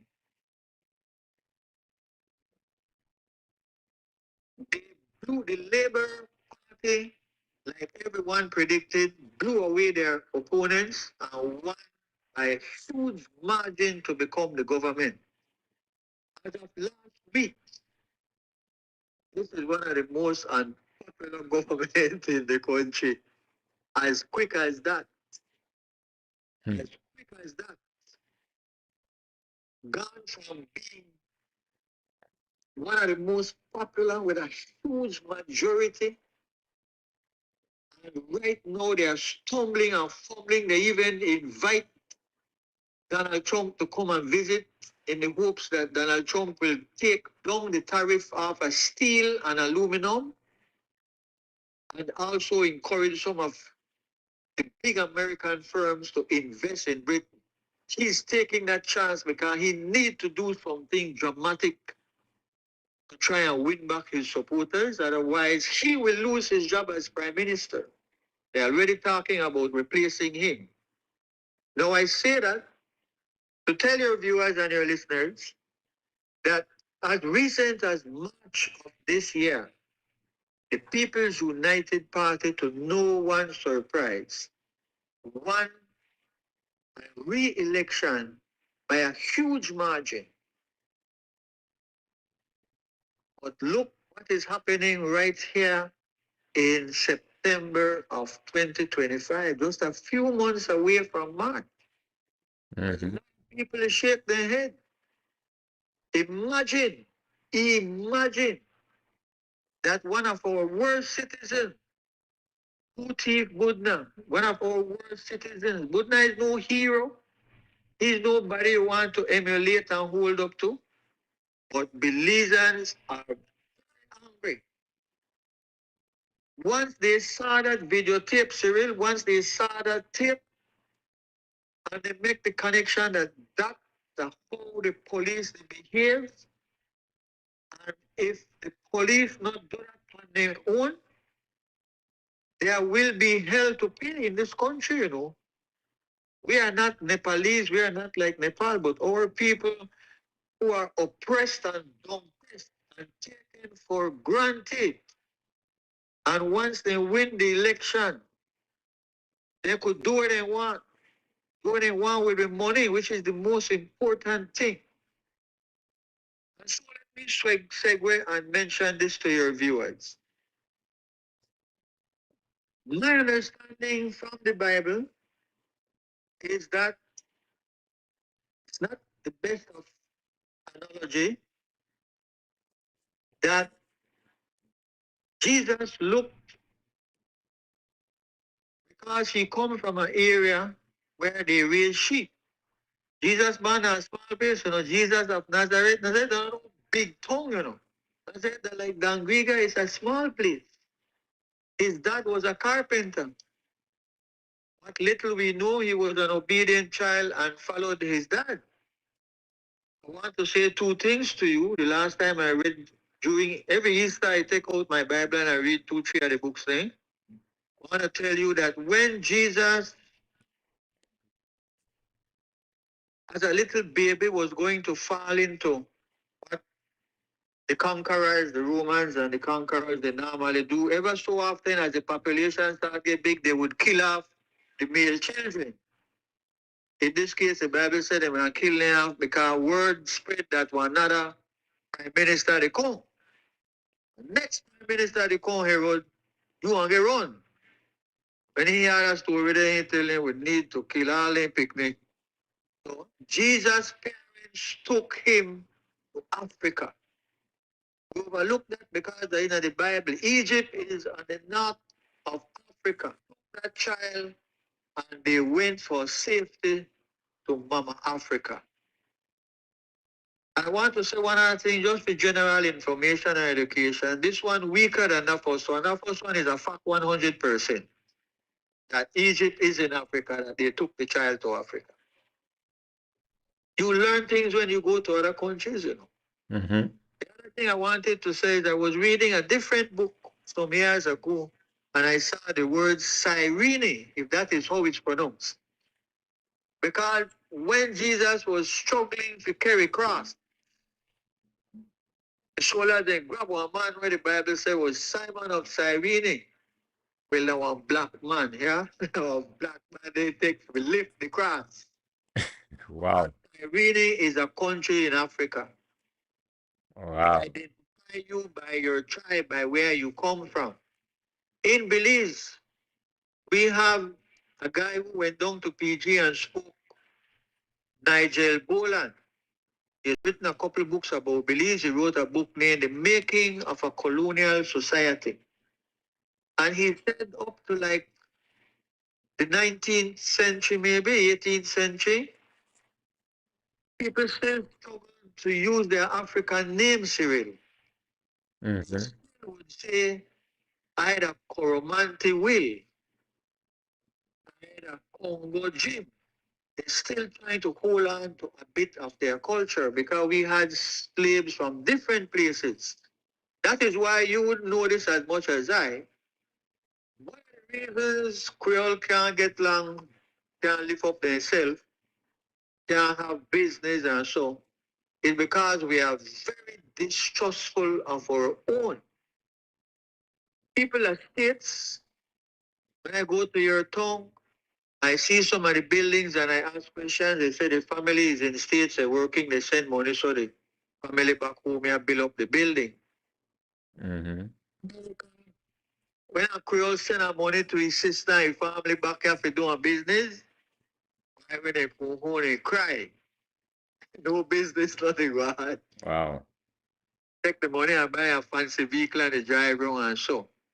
Because we come from different tribes and the white people use divide and conquer and tell you can't trust them. They want from Congo, you can't trust them because so they divide us. So we stay divided up to now. Anyhow, let me go to your matter. I want to say this. It's my personal opinion. In Belize City, we have 10 divisions. We have 10 political constituents. 10. We got one. We got one. The Garinagu in Dangriga, who came to the shores in the early 19th century and survived slavery. You all were forbidden to beat on the drum after 6. Or were forbidden to beat Belize City after 6. After 6. They want to know that the city, they're afraid for one because they think when they beat the drum and they send a message. And the whole people they write their Tarzan book and their Tarzan movie that then they communicate by jokes. So now the Creole and the Gainago, they try to communicate. So no drum beating and don't be in the city after 6 o'clock. I want to know what are they up to. Yeah. And when slavery was abolished, no plantation, no land. That's why we are poor. So anyhow, my personal view, I'm emphasizing this, is I would encourage the Creoles to resist allowing the system to take away their 10 constituencies. Because while the area representatives are a disgraceful group of people and they don't look after their electorate and their constituents, imagine what will happen when, like Dangriga, we only end up with 2 or 3 seats, my boy. If we can, you know them man, they can focus attention on the poverty of their own electorate. Yeah, they can't. It's impossible. At this late stage, at this late 2025, they can't have a discussion to lift up their people. My boy, we they live on the minimum, you know. We are living on the minimum, you know. We are just what they call hand to mouth. Apart from post Yeah. after from colonialism, why do you think we're so complacent? Well, I wanted to answer that question, but I distracted and diverted myself about there being no books. There being no books, there being no discussions. What I'm leading up to is this, that we are not to blame the people. We are not to say, why the one fool one gonna vote for them man again. Why I want to put them in. Why I want to go on the place to keep on the mouth shut and sit down and tell them, no come give me no $50. No come give me no $100. Give me an opportunity. Give me a skill. Give me an education. James Brown had a song where he's saying, I don't want nobody to give me nothing. Open up the door, I'll get it myself. Give me schools and give me better books so I could read. What I'm leading up to is you can't blame the sheep because they are shepherds. Yeah. We have only education and we who know Lee better. I read the book Jerry Enriquez wrote about his family, about their commitment to educate people. It's an awesome book that should be part of the school curriculum. Get an idea what the previous generation sacrificed to bring us to where we are. A little education, we are the shepherds. We have a duty to protect the sheep. That we look after them. You can't blame the sheep if you dip on a mountain edge and fall down because the shepherd should see that the sheep is not in danger. We are not. Wow. And the people must start to say, we have the wrong shepherds. The political leaders are not our shepherds. They never do anything for us. You know, my brother, the people who born in poverty are still living in poverty. Man, that is so true. In poverty. Dickie, we have People, yeah, sorry. we have about 10 minutes or less. I really I want you to close off by appealing to the audience, just to focus on how we as a people can contribute to the change. One question I have in particular, we have all these rules, we have the constitutions, we have laws, but it has been proven over and over again that seems to not matter when it comes to poor people. Am I to believe that this is going to be our plight, our fate for the next 2 decades, maybe for the rest of my life? It's a strong possibility. It's a strong possibility. You know that my parents, my mother, that generation, they would never, the thought would not even enter their minds. They would never go to no politician office to go beg for money. Our people had poor as we were all poor. All we were poor. We never sunk to that level, my boy. They beg to go to one politician office, they beg for help with the electricity bill. People don't leave money because the legal going to school and don't get all the books. Can you imagine what we have become? Official beggars by the thousands. And they give it groceries? No, you know. Read the Bible. Masters, the new colonial masters are giving us food. And they give it food, my boy. Because we can't buy it for ourselves. So there is a strong possibility because of many things, another one being that a new monster has entered the picture. I tell you about book. People read book, you know, but the Facebook. Yeah. Yeah. I and no alone trivial people take when a plate of food come, I don't know what is the culture behind it, but people take picture with the plate of food, you know. You know why we take a picture of plate of food. We manage to get one invitation to go somewhere and we have to dress up and so. We take a picture of that because of one big thing in our life. We don't like Cinderella. Yeah. Yeah. It's come through always the struggle. So when a girl leave break to look and we, yeah, I think I can do good too, you know? Dickie, Strong possibility that we will live like this for another 2, 3 decades when it won't matter because the country would have turned Hispanic. The prime minister and all the ministers will be Hispanics. And we will be a small little segment, 1 5%, 2%, and we just have to take with licking. Because we can't go to America again because they don't want black people. so That's a strong possibility.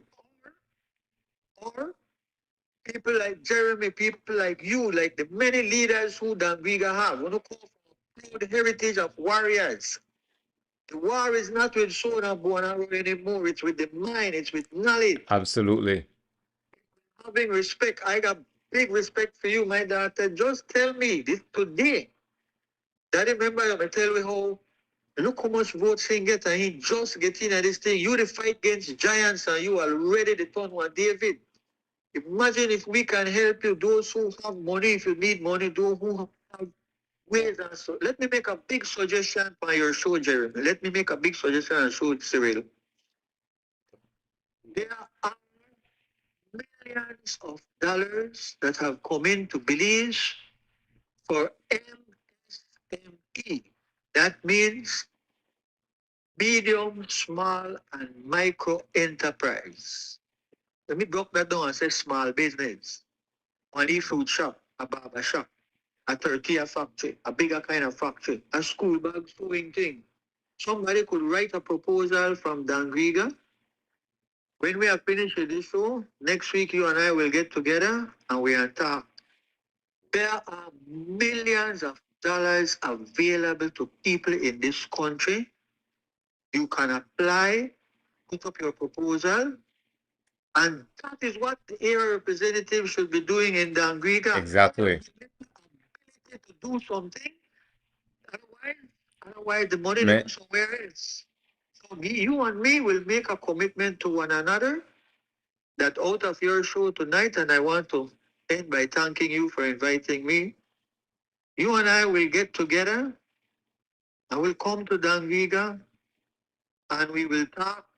And hopefully we could find a way because money is available for persons to lift themselves up with business. My brother, I hate to say this, but unless we can find ways to lift ourselves up, we will just be another group of minority man, Vicky, among ourselves. you are absolutely right, my brother. And I have to say that this is no doubt music to my ears. I just want to throw this in before we sign off. Yeah, Just, yeah, way past the time. Earlier this evening, we had a town hall meeting because I'm not sure if you're following the news here in Dangriga, but there has been a situation at the Western Dairies here in Dangriga where they terminated 6 women, right? And so I say this is music to my ears because indeed we have to, this is the exact thing I said tonight at that town hall meeting. We have to figure out a way how we can create opportunities, start businesses. One of our elders once said to me, he says, Cyril, you know what? One thing we are good at is maintaining developments, but we don't want to develop ourselves. So I said all that to say, my brother, what you just said, what you just shared is music to my ears, and I will make myself available for that. I am more than ready. Last words is yours, Dickie. Well, I want to repeat myself and thank you for the invitation. I have a big court case coming up, but I say I must go give 1 hour or so. Uh, get myself in a trouble again, make more enemies with the government because the silly thing they take it hard. Oh, yeah. But God has been good to me so far. I have been in the good fight. I have my health and my strength. My family, the whole hold it together too. And we can enjoy a better life in this wonderful country that God has given us. Mm-hmm. We have blessed, we have seas, we have river, we have forests, we have rich earth to plant. The time has come. Another thing I want to throw to your viewers and listeners, we have to start bring down pressure because we are importing too many things which we can prepare and plant and grow and make right here. We really ridiculous that we drink somebody else orange juice and coconut water. And they eat all the thing we want give we cancer out of the can.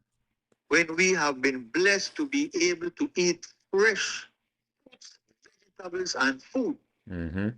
When it is millions and millions of dollars of imported stuff which we can do right here. Imagine that amount of money to turn over right in our community. Huh? Listen, a lot of things that we do, man. So I would want to end by saying we can do it. Mm-hmm. We must do it. We have to. To get together with one another more and talk and share ideas and find ways to do it. Absolutely. Has always been our biggest problem. We Creoles and we Garinago, our biggest problem is we don't have money. Mm-hmm. We need money. And we just have to look around. The money is right in front of us. We can't do it. We can't replace imported things with homegrown things. Oh, yeah. Absolutely. We can't allow only the people up north, especially in Orange Rock, to get all of the small business money which is available. Yeah. We must. Where are you going to the area representative? Man, Dickie, this is huge. I cannot thank you enough. Folks, thank you all for joining. Dickie, thank you so much. I look forward to chopping it up with you in person. September 28th, 28 is Voices of Dangriga at the Russell Chiste Auditorium. Dickie, we didn't even cover all the topics we had in mind. We might have to have a part two eventually. As busy as you are, it's going to be up to you. But thanks again a million, my brother. We will be in touch. And I look forward to seeing you in person on the 28th of this month. Thank you, my brother. God bless. Good work. Respect to you too. Enough thanks. Folks, friends, family, thanks again for joining. This is Cyril Uruwei with Dangriga Unmuted, where we unmute the truth and we demand change. I will see you again next week, Wednesday, same time, same place. We have a Monday and a Sunday show as well. Until I see you again, one love, Aba Yiseni Inebese, respect.